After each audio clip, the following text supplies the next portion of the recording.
Excelente. Ya, lo que vamos a hablar ahora, todos pueden ver la pantalla, ¿no? Proyectada. Bueno, asumiré. Bien, la clase de hoy día la vamos a hacer sobre problemas ortopédicos en la infancia, ¿no? Pues cuando nosotros hacemos una consulta externa en pediatría, no solamente vemos el corazoncito, su sistema neurológico, si creció o no creció bien, la talla, el peso, su desarrollo, ¿no? Una de las cosas importantes a evaluar son algunos trastornos ortopédicos que detectados a tiempo, pues nos permiten hacer una corrección para que el niño no tenga ninguna deformidad, ¿no? La más común, la más estudiada, de la que más se habla, es este trastorno ortopédico congénito, que es la displasia de cadera. Entonces, ¿qué es la displasia de cadera? Bueno, desde hace mucho tiempo ya se habla al respecto, ¿no? Ortolani propuso, ¿no?, un método de evaluación y diagnóstico y tratamiento para la displasia de cadera, ¿no? Haciendo un poquito de historia, nos pasamos esto. Entonces, alteración del desarrollo. Ya, entonces es un crecimiento normal o alteración del desarrollo de la cadera, ¿no? Los pacientitos con displasia de cadera, pues pueden tener algunas otras alteraciones morfológicas de los tejidos, ¿no? Y esa alteración morfológica de los tejidos predispone a una luxación o a una inestabilidad de la cadera que la vamos a detectar tanto clínicamente como con métodos de imágenes, ¿no? Ecografía o la radiografía de cadera. Entonces, hay que diferenciar los siguientes cuatro términos, ¿no? La displasia puede ser solo por una subluxación, donde hay un contacto incompleto entre ambas superficies articulares, ¿no? Entre el acetábulo y el fémur. Y tenemos luego la luxación, que es una pérdida de la continuidad entre el acetábulo y el fémur, y la cadera inestable, que es la más frecuente, ¿no? La más frecuente es esta, la tercera, y esta es pregunta de examen, por si acaso. Entonces, la cadera inestable cuando hay la capacidad de subluxar o luxar la cadera con las maniobras semiológicas que podamos practicar. Entonces, podemos hacer un Barlow o un Ortolani y vamos a sentir cómo se luxa y, y cómo vuelve a encajar la cadera en su sitio. Entonces, esa es una cadera inestable, que puede causar a la larga un desgaste de la articulación y una artrosis.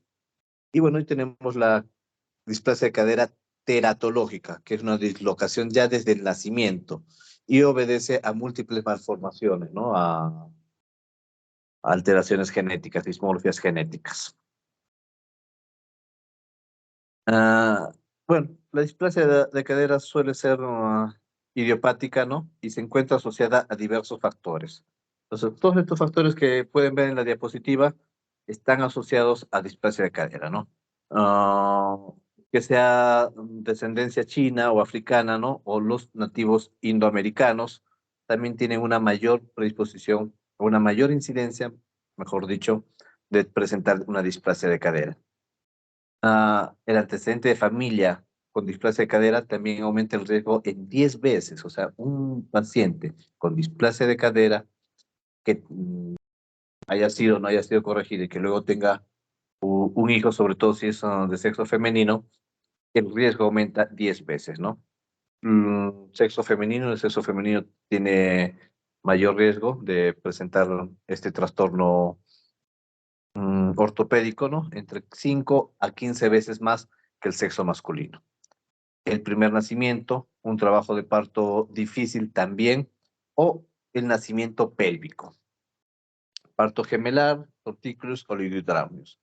De todos estos que hemos mencionado, los tres más importantes, los que tienen mayor significancia estadística como factor de riesgo para desarrollar displasia de cadera y que por lo tanto yo debo de hacerles un screening de rutina a todos estos pacientes, no solamente el screening clínico, sino también debo de pedirles una ecografía antes del mes de edad, ¿no?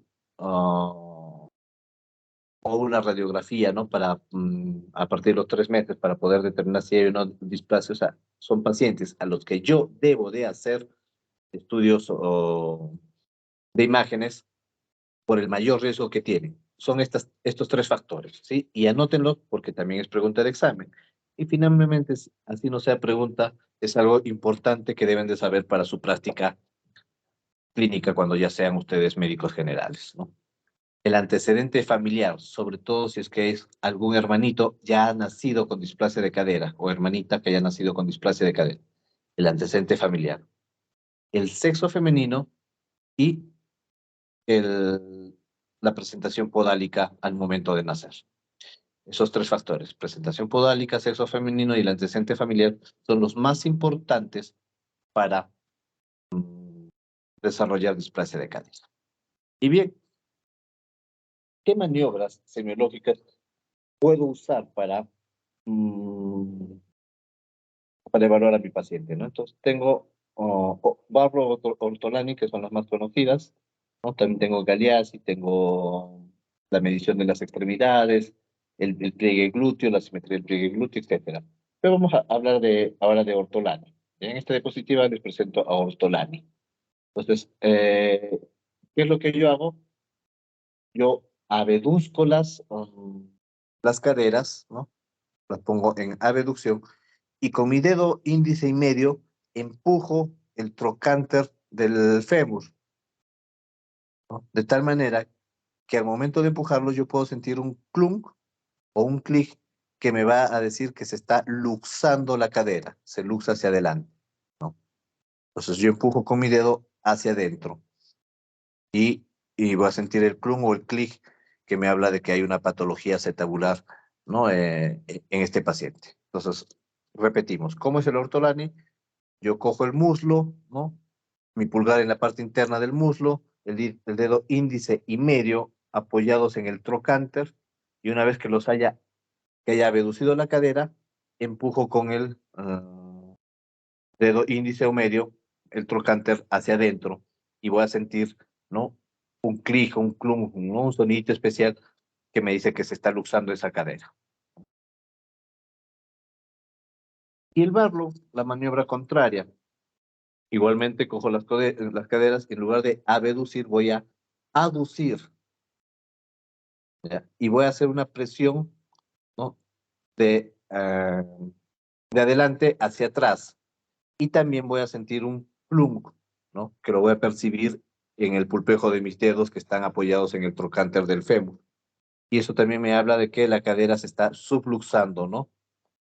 Perdón, que la cadera que estaba luxada se está volviendo a acomodar en el acetábulo. Entonces, si yo tengo Barlow y ortolani positivo, pues me habla de una cadera inestable, porque la puedo luxar y la puedo colocar a su sitio, ¿no? La luxo con el ortolani y la coloco en su sitio con el Barlow. Esta es la maniobra de Galeazzi, en la que yo voy a comparar las extremidades en flexión y voy a ver la altura de las rodillas. Y si es que existe una asimetría, perdón, ya por la hora me está dando sueño. Si es que existe una asimetría, pues nos habla de que hay una luxación de cadera, ¿no? Y que debe de ser tratada quirúrgicamente, ¿no? La asimetría de los pliegues, ¿no? Inguinales y los pliegues glúteos deben de ser simétricos si existe una asimetría marcada, ¿no? No pequeñas asimetrías, no un pliegue me llega hasta la mitad y el otro me llega hasta las 3/4 partes del muslo, no.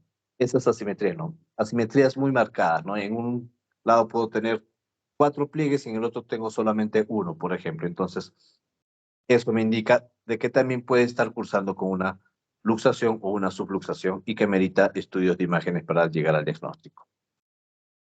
También la disminución de la abducción, ¿no? Yo, en un niñito menor de 3 meses, a quien yo, en posición de flexión de las rodillas, abduzco las caderas, pues yo puedo llegar a hacer tocar la camilla, ¿no? O la superficie sobre la que estoy examinando con la cara lateral del muslo. Pero si eso no sucede, si yo siento un stop, pues también me habla de que existe una cadera luxada, porque no está dejando que gire totalmente, o subluxada de repente, ¿no? Entonces, esas son maniobras que nos pueden ayudar. ¿En quiénes? En niños pequeños. Pero ¿Cómo evalúo? ¿No? Dirán, y doctor, y ya, eso para niños pequeños, 3, 4, 5 meses, recién nacidos, puedo hacer eso. Pero un niñito que ya esté caminando de 1, 2, 3 años y que tenga displasia de cadera que no se le haya diagnosticado, ¿cómo me puedo dar cuenta yo? Pues bien, acá hay algunas características semiológicas. Una es que los pies se encuentran en rotación externa. Normalmente, un niño hasta los 5 años de edad puede tener una rotación tanto externa o interna de los pies, ¿no? Respecto a su eje del tobillo, de hasta 15 grados. Más allá de 15 grados ya es patológico. Entonces, una rotación externa exagerada de los pies, pues me puede hablar de una clase de cadera. Al igual que la maniobra de Wadingkay-Trendelenburg. ¿En qué consiste esta maniobra? Yo observo al niño, de preferencia solo en trucita o en pañal, alineo bien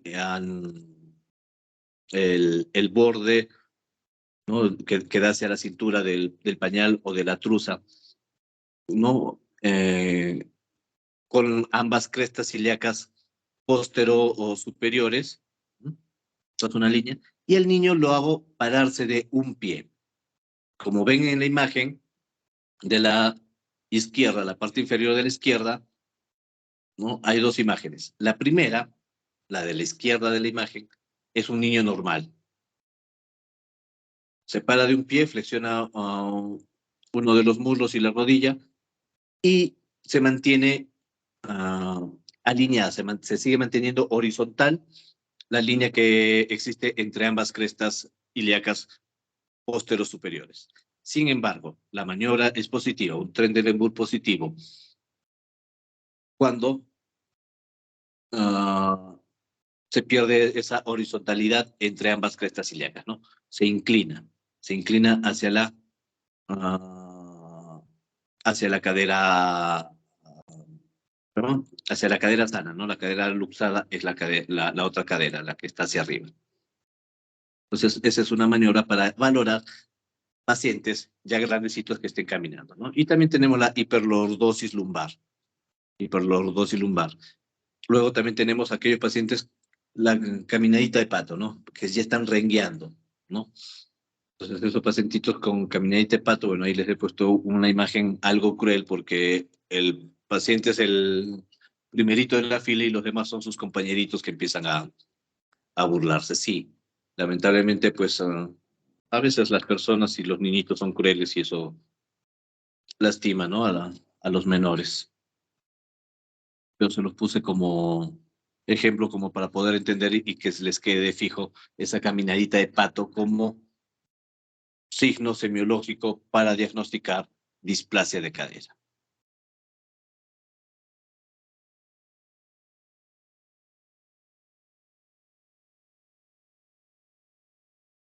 Ya. Bien. ¿Qué estudios imagenológicos voy a practicar y a quiénes? Existen dos corrientes y aún no existe un consenso universal. Hay sociedades científicas, ¿no? De pediatría, de ortopedia, que defienden el hecho de tomar radiografía a todos los niños en forma rutinaria a partir de los 3 meses para hacer el diagnóstico, y hay quienes defienden la posición de solamente aquellos con factores de riesgo mayores, los que habíamos mencionado. Repito, factores de riesgo mayores, el sexo femenino, la presentación podálica y el antecedente familiar, en especial de algún hermanito o hermanita que haya tenido el diagnóstico. Eh, entonces, acá la recomendación, siguiendo la corriente de aquellos que no aprueban hacerlo en forma rutinaria, sino solo en aquellos que tienen factores de riesgo, es tomar estudio de imágenes aquellos pacientes que tengan 2 o más factores de riesgo para desarrollar displasia de cadera o si es que tienen alguna maniobra positiva en el examen físico, ¿no? Sospecha al hacer el examen físico. ¿Cuál es la recomendación? Una ecografía de cadera que se puede realizar, ¿no? Alrededor de la sexta semana, no antes del mes ni después de los 2 meses. Entre la cuarta y octava semana, alrededor de la sexta semana se puede hacer una ecografía de cadera en aquellos pacientitos en que haya sospecha de displasia de cadera. La podríamos repetir o realizar antes, sí, cuando tengo una clínica muy florida, ¿no? O sea, mi Barlow y Ortolani son muy evidentes, la simetría en extremidades es muy evidente, entonces ahí podríamos hacerlo antes de de las 4 semanas. Pero si no es nada evidente o solamente son estudios para aquellos pacientes que tienen factores de riesgo, pues se hace alrededor de la 6ª semana, ¿ya? Entonces, la idea y el concepto está claro, ¿no? Ecografía de cadera alrededor de la 6ª semana, no antes de las 4 semanas, o sea, no antes del mes, ni después de los 2 meses, porque no me va a ser útil. Excepto que se podría hacer eh, en forma precoz antes de, de las 4 semanas en aquellos que tengan una clínica bastante florida de displasia de cadera.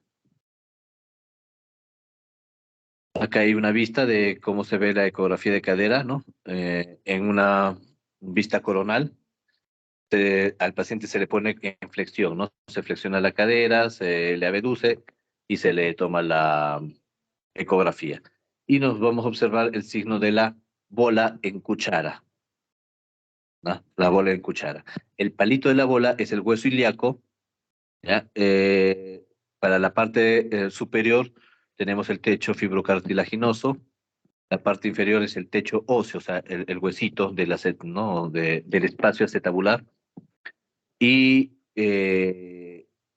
para el otro lado tenemos la diáfisis, ¿no? Del fémur, ¿no? Que se está visualizando ahí. Que aún no se observa núcleo. Recuerden que son niñitos menores de 3 meses, entonces aún no hay formación de núcleo. Es más, el núcleo empieza a formarse alrededor de los 5 meses de edad. A esta edad que se toma 6 semanas, al mes y medio, pues obviamente no va a tener núcleo de fémur aún visible. Pero sí puedo ver la diáfisis del fémur y el acetábulo, ¿no? Que voy a medir en la ecografía, pues los famosos ángulo alfa y ángulo beta. Y por ecografía nosotros podemos graduar el tipo de cadera, ¿no? Es una cadera grado 1, se le llama, es una cadera normal, ¿no? En el cual yo tengo un ángulo alfa mayor de 60 y un ángulo beta menor de 55, ¿ya? Y que no precisa hacer ningún seguimiento ni nada por el estilo, ¿ya? Apreté al revés. El grado 2, el ángulo alfa está entre 44 y 59 y el beta entre 55 y 77. Ya. Entonces, acá para que lo vaya entendiendo, el ángulo alfa, mientras mayor sea el ángulo alfa, es mejor. Y el ángulo beta es a la inversa. Mientras menor es el ángulo beta, es mejor. Es una cadera mucho más formal. Entonces, si yo tengo un ángulo alfa menor de 60, pues ya empiezo a tener problemas. O un ángulo beta mayor de 55, tengo problemas, ¿no? Van a la inversa, el ángulo alfa y el ángulo beta. Entonces, si les preguntan, ¿qué relación existe entre displasia de cadera y el ángulo alfa? Pues existe una relación inversamente proporcional, ¿no? Porque mientras menos ángulo alfa, la displasia es más severa, ¿no? Y con el ángulo beta, pues una relación entre displasia y el ángulo beta directamente proporcional. ¿Ya? Para que lo tengan claro. Entonces, puedo tener el grado 2. En el grado 2 tengo un 2A, que es una cadera inmadura, en la cual tampoco se hace nada, ¿no? No hay que tratar absolutamente nada. Eso es una variante normal, solamente hay un retraso en la maduración de esta cadera, el grado 2A. Pero el grado 2B, ¿sí? Y el 2C ya, ya puede ameritar un tratamiento, ¿no? Entonces, el grado 2B o 12 ya amerita tratamiento. Entonces, pregunta, ¿a partir de qué grado, según la ecografía, yo voy a tratar una alteración ortopédica de la cadera? A partir del grado 2B. ¿Ya? 2A no se trata, el 1 tampoco se trata. Y bueno, el grado 3 y 4 ya es una displasia establecida, ambos van a requerir tratamiento sí o sí. En el grado 2B, 2C y 2D, pues conviene que lo evalúe nuevamente, ¿no? De repente repetir la ecografía y que lo evalúe, ¿no? Un especialista, ¿no? Un ortopedista. Pero en el grado 3 y 4 no tengo duda. Ese niño necesita sí o sí tratamiento. Otro estudio de imagen para displasia de cadera es la radiografía de caderas, valga la redundancia, en la que yo no solamente voy a ver el ángulo, o sea, no seamos tubulares y solamente nos vamos a ver el ángulo. Ah, pues también hay que ver la continuidad de la línea de Shenton, la vamos a ver ahorita, ahí están las líneas, ¿no? En esquema.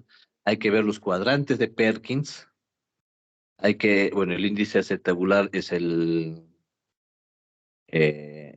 ángulo que se mide, ¿no? El ángulo que se mide es el índice acetabular.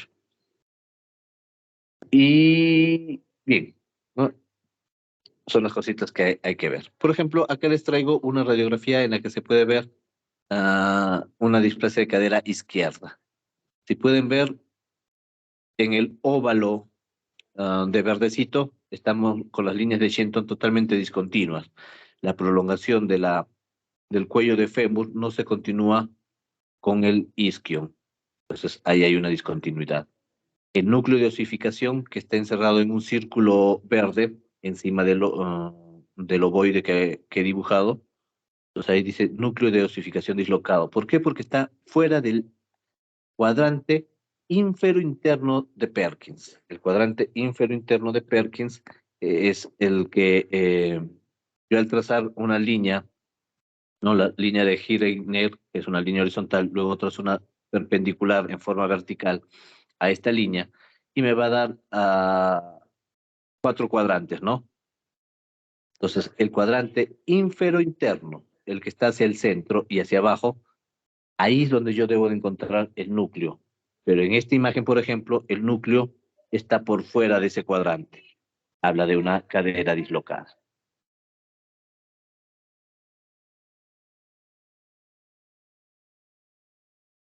Pero ángulos normales en la radiografía. Hay tablitas para eso que las pueden encontrar en internet. Pero como regla general, para tú definir distancia, tiene que ser un ángulo mayor de 30. ¿Ok? Entonces, ángulo mayor de 30. Y eh, cuando lleguen al año de edad, pues el ángulo debe ser alrededor de 20 y alrededor de 18 a los 2 años de edad. Entre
Disculpe, doctor, no se le escucha.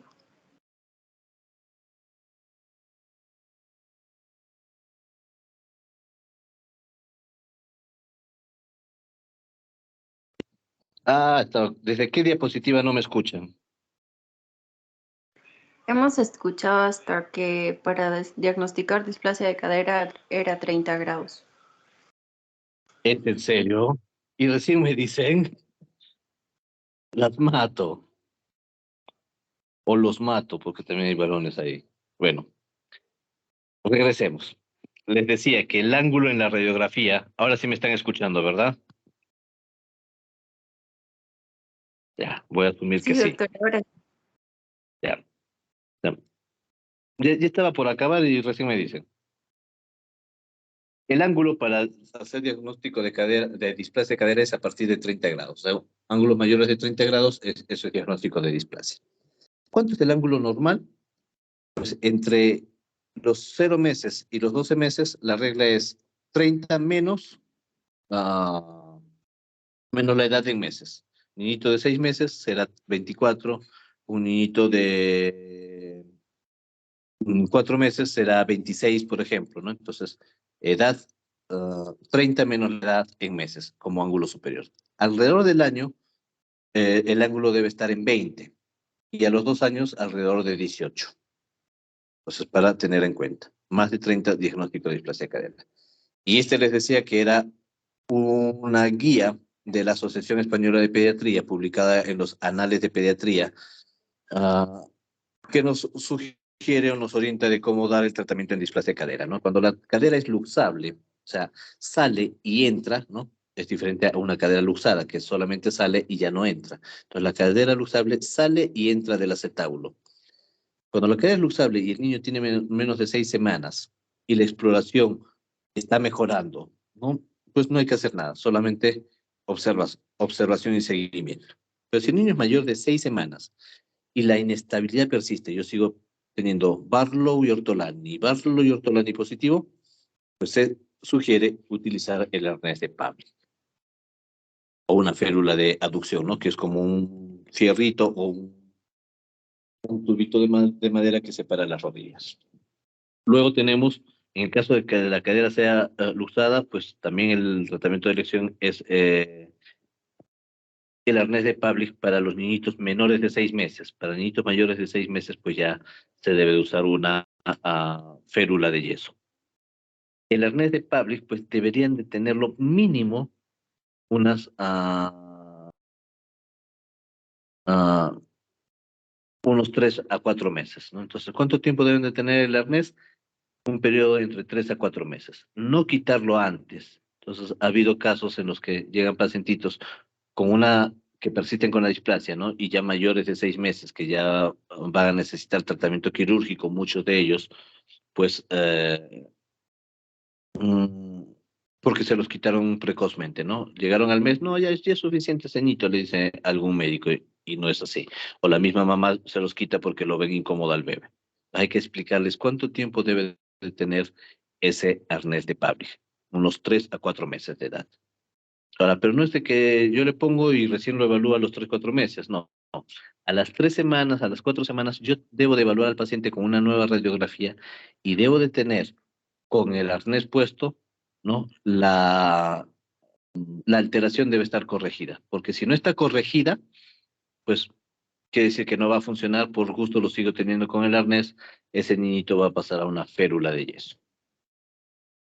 Les hablaba del metatarsoducto, ¿no? Que es la deformidad congénita más frecuente del pie, eh, y que es una desviación del antepié hacia la línea media. Normalmente esa línea imaginaria, ¿no? Una línea vertical que va hacia la mitad del talón, debería pasar por el tercer dedo, ¿no? El dedo medio del pie. Cuando no es así, pues nos está hablando de un metatarso aducto, ¿no? En este caso, por ejemplo, en el ejemplo que les pongo, o en la imagen que les pongo, está pasando por el cuarto dedo, entonces me habla de un metatarso aducto. El metatarsoducto tiene tres grados de severidad. Categoría A, que es leve, B moderado y la categoría C, que siempre es algo severo. Y su tratamiento es diferente. Mientras que en la categoría A yo puedo tener el 85% de resolución espontánea antes de los 3 meses de edad, la categoría B va a necesitar yeso y la categoría C va a necesitar a veces solo yeso y si no funciona el yeso, cirugía. Otra deformidad congénita es el pie sambo, que tiene 4 alteraciones: pie en equino, pie en cabo, pie en varo y pie en aducto. Puede ser bilateral, sí, sobre todo cuando se acompaña de alguna dismorfia genética. Aquí un ejemplo de pie sambo. Mírenlo, fíjenlo, apréndanlo y no lo olviden. Y esta es la alteración principal, ¿no? Del pie sambo. No existe una luxación entre el, eh, el calcáneo y el resto de huesecillos del tarso. Puede asociarse a otras patologías, a otras dismorfias, ¿no? A algunas alteraciones genéticas. Puede asociarse incluso a un síndrome hipotónico congénito, ¿no? Como la distrofia miotónica, ¿no? O alguna distrofia ósea, ¿no? Como la artrogriposis. Igual tiene dos formas, es tipo A, es un pie sambo flexible, o sea, yo puedo ponerlo en su sitio, ¿no? Como pasivamente, y el tipo B, que es una forma rígida, yo no puedo mover este pie por nada. Y eso es sinónimo de cirugía. Bueno, en realidad se usa el método de Ponseti para corregir el pie sambo, que es una corrección progresiva y se va corrigiendo mediante varios yesos que se van colocando en el piecito del bebé para, para corregir las deformidades, una a una. Entonces, se va corrigiendo cada deformidad y la deformidad en equino. Recuerdan que era equino, cabo, varo y aducto, ¿no? Entonces la deformidad de equino es la última en corregirse y que su corrección es netamente quirúrgica, ¿no? Cortando un poco el tendón de Aquiles. Pero una vez que se haya conseguido la corrección completa de la deformidad, uh, es recomendable, ¿no? Que mantenga unas botas que deberán utilizarse en forma continua durante unos meses y luego solamente durante las noches, ¿no? Hasta los 3 años. Cuando hablamos de forma continua, quiere decir que con esas botas incluso va a dormir el bebé.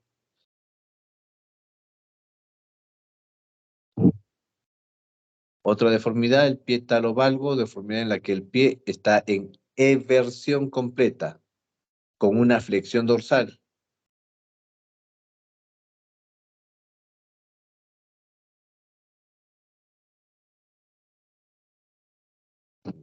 Pasado.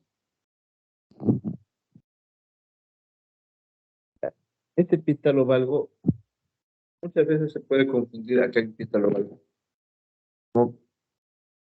No, se puede confundir que existe la deformidad como tal en aquellos pacientitos que hayan tenido oligoamnios, ¿no? En pacientitos de nacimientos gemelares o de repente posición podálica, ¿no? Porque en el ambiente uterino pues estaban muy flexionaditos y los pies nacen así, medios deformaditos. Pero hay que ser acucioso y algo de experiencia para poderlos diferenciar. Entonces, si alguna vez les nace algún niñito con esas características, traten de estirar el pie y ver si es que cede o no cede, ¿no? Dice que radiográficamente son pies con una estructura ósea normal, pero existe una luxación o luxación de los huesos del tarso. Es lo que les decía, es la deformidad más frecuente en partos podálicos. Solo que en partos podálicos es más frecuente encontrar un pie talovalgo como tal, pero también es frecuente encontrar un pseudo pie talovalgo, ¿no? Que no es patológico. Dice que cuando el pie es flexible, es un talovalgo flexible y no rígido, pues con fisioterapia, con maniobras, algunos ejercicios, se puede corregir, ¿no?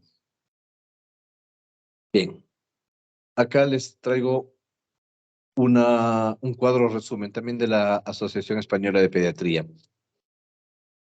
que me va a hacer diagnóstico diferencial entre pie talovalgo, metatarsoducto y pie sambo. Tómenle foto, capture pantalla, anótenlo porque también es pregunta de examen, ¿no? Mientras que el pie talovalgo, la inclinación de la parte anterior del pie es lateral, en los otros dos casos la inclinación es medial. En todos hay dorsiflexión menos en el pie sambo. Y una alteración en el retropié, pues el talo valgo, valga su nombre, pues es valgo, la alteración del retropié es en valgo, ¿no? O sea, del taloncito, a esa partecita nos referimos con retropié, o sea, toda la parte del calcáneo. Y en el pie sambo es varo, ¿no? Recuerden que era una de sus características, ¿no? Cabo, varo, aducto y equino. ¿Ya? Recuerden esas 4 deformidades del pie sambo, pregunta de examen. Escabo, varo, equino y aducto. Y bueno, en el metatarsoducto pues no hay una alteración del retropié, dado que esta es una malformación del antepié. Y el famoso pie plano. ¿Qué es el pie plano? ¿Cuándo tratar el pie plano? ¿Es realmente patológico? ¿No? ¿Cómo se va a formar el arco del pie? ¿No? Preguntas que nos debemos hacer al momento de estudiar el tema. Cuando yo me hago algunas preguntas, me es más fácil aprender conceptos. Es una causa muy frecuente de consulta. La mayoría de casos no necesita tratamiento alguno, ningún tratamiento, más que seguimiento o periódico. Dice que un pie plano se considera como tal cuando existe una desaparición o falta de la formación de la bóveda plantar, de forma que hay un aumento del área de contacto plantar. Y dice que se puede considerar que el arco plantar comienza a formarse a partir de los 4 a 6 años de edad, pudiendo terminar de formarse entre el sexto y octavo año de edad.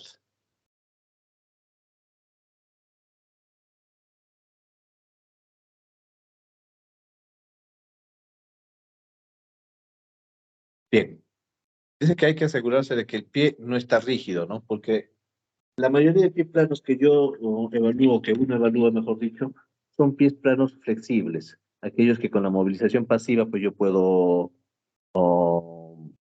hacer una dorsiflexión del mismo, ¿no? Pero hay pies planos rígidos. Entonces, ¿cómo identifico ese pie plano rígido? Pues los hago caminar de puntitas y si es que el pie forma el arquito al caminar de puntitas, pues no, ese es un pie plano flexible y no un pie plano rígido, ¿no? O también se le conoce como pie plano laxo, ¿no? Al pie plano flexible, pie plano laxo, que es fisiológico. Es el niño que está en proceso de formación del arco plantar. El pie plano rígido tiene malformaciones óseas, que ahorita las vamos a ver. Lo que les decía, del caminar de puntitas, ¿no? Al formarse el arco plantar, pues quiere decir que es un pie plano laxo. Dice que el retropié valgo suele acompañar a esta entidad clínica, ¿no? O sea, la inclinación del talón hacia adentro. O sea, yo lo veo parado al pacientito, acá tengo una imagen, ahí está. Yo lo veo parado al pacientito y voy a ver, lo veo por la parte de atrás y voy a ver cómo el talón se va hacia adentro. Pero fíjense en la imagen de la izquierda, ambos talones están hacia adentro. Luego lo hago parar de puntitas y veo que se corrige la alteración en valgo del retropié y se forma el arco plantar.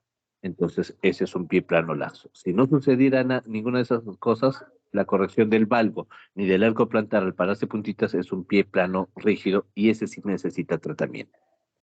¿Cuándo debo de tratar un pie plano? Cuando el pie plano es doloroso, ¿no?